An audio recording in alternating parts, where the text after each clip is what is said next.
Hi. നമുക്കിന്ന് ബംഗാളിലെ ആദ്യത്തെ ഗവർണർ ജനറലിനെ കുറിച്ച് പറഞ്ഞാലോ? ബംഗാളിലെ ആദ്യത്തെ ഗവർണർ ജനറൽ അതാരാ?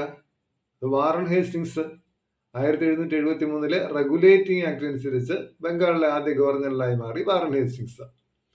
ദെൻ ഇദ്ദേഹം നമ്മുടെ ക്ലൈവ് കൊണ്ടുവന്നൊരു പരിഷ്കാരം റദ്ദ് ചെയ്തുകൊണ്ടാണ് പരിപാടി തുടങ്ങിയത്. എന്താ റദ്ദ് ചെയ്ത്? ബംഗാളിലെ ദ്വിഭരണം. ബംഗാളിലെ ദ്വിഭരണം റദ്ദു ചെയ്ത ഗവർണർ ജനറലാണ് വാറൻ ഹേസ്റ്റിങ്സ്.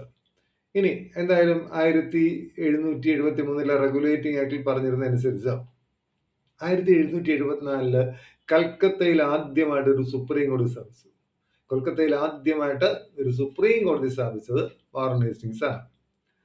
അവിടുത്തെ ആദ്യത്തെ ചീഫ് ജസ്റ്റിസ് എന്ന് പറയുന്നത് എലീജ ഇംബെ എന്ന് പറയുന്ന ആളായിരുന്നു. ജസ്റ്റിസ് എലീജ ഇംബെ ആണ് കൽക്കട്ട സുപ്രീം കോടതിയിലെ ആദ്യ ചീഫ് ജസ്റ്റിസ്. ഇനി അതുപോലെ ബംഗാളില് നമ്മുടെ വാറൻ ഹേസ്റ്റിങ്സ് ഒരു പ്രത്യേക ഭൂനികുതി വ്യവസ്ഥ കൊണ്ടുവന്നു. അപ്പൊ ബംഗാളില് വാറൻ ഹേസ്റ്റിങ്സ് ഏർപ്പെടുത്തിയ ഭൂനികുതി വ്യവസ്ഥയ്ക്ക് പറയുന്ന പേര് കിൻക്വിനൈൽ ഭൂനികുതി വ്യവസ്ഥ എന്നാണ്. കിൻക്വിനൈൽ ഭൂനികുതി വ്യവസ്ഥ എന്നൊരു ഭൂനികുതി വ്യവസ്ഥ കൊണ്ടുവന്നു വാറൻ ഹേസ്റ്റിങ്സ്.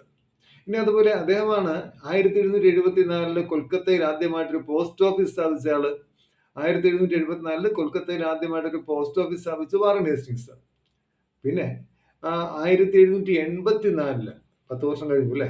1784 ഇദ്ദേഹമാണ് Royal Asiatic Society of Bengal സ്ഥാപിച്ചത്. Royal Asiatic Society of Bengal സ്ഥാപിച്ചു വാറൻ ഹേസ്റ്റിങ്സ്. ദെൻ എന്തായാലും 1785 ഇദ്ദേഹം രാജിവെച്ചു. വില്യം പിറ്റുമായിട്ടുള്ള ചില പ്രശ്നം, ബ്രിട്ടനിലെ പ്രധാനമന്ത്രിയായിരുന്ന വില്യം പിറ്റുമായിട്ട് അത്ര ചേർച്ചയിലല്ലാതെ വരികയും അദ്ദേഹം രാജിവെക്കുകയും ചെയ്തു. രാജിവെച്ചുവെങ്കിലും ഇദ്ദേഹത്തെ പിന്നീട് ബ്രിട്ടീഷ് പാർലമെന്റ് ഇംപീച്ച് ചെയ്തു.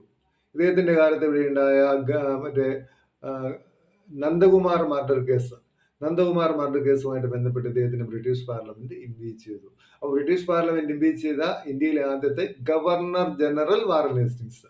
ഗവർണറെ കുറിച്ച് കഴിഞ്ഞ ദിവസം നമ്മൾ പറഞ്ഞല്ലോ, ക്ലൈവിനെ കുറിച്ച്. ഇനി ഇദ്ദേഹത്തിന്റെ കാലത്ത് ഇവിടെ നിന്ന ചില പ്രസിദ്ധമായ യുദ്ധങ്ങളുണ്ട്.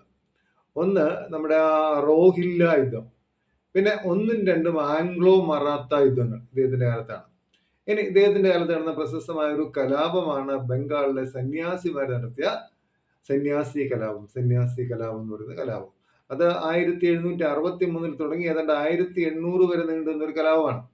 ആ കലാപത്തെ പശ്ചാത്തലമാക്കിയാണ് നമ്മുടെ ബങ്കിം ചന്ദ്ര ചാറ്റർജി ആനന്ദമഠം എന്ന ബംഗാളി നോവൽ എഴുതിയത്. അപ്പൊ ബങ്കിം ചന്ദ്ര ചാറ്റർജിയുടെ ബംഗാളി നോവൽ ആനന്ദമഠം, അതിന്റെ പശ്ചാത്തലം എന്ന് പറയുന്നത് ഈ സന്യാസി കലാപമാണ്.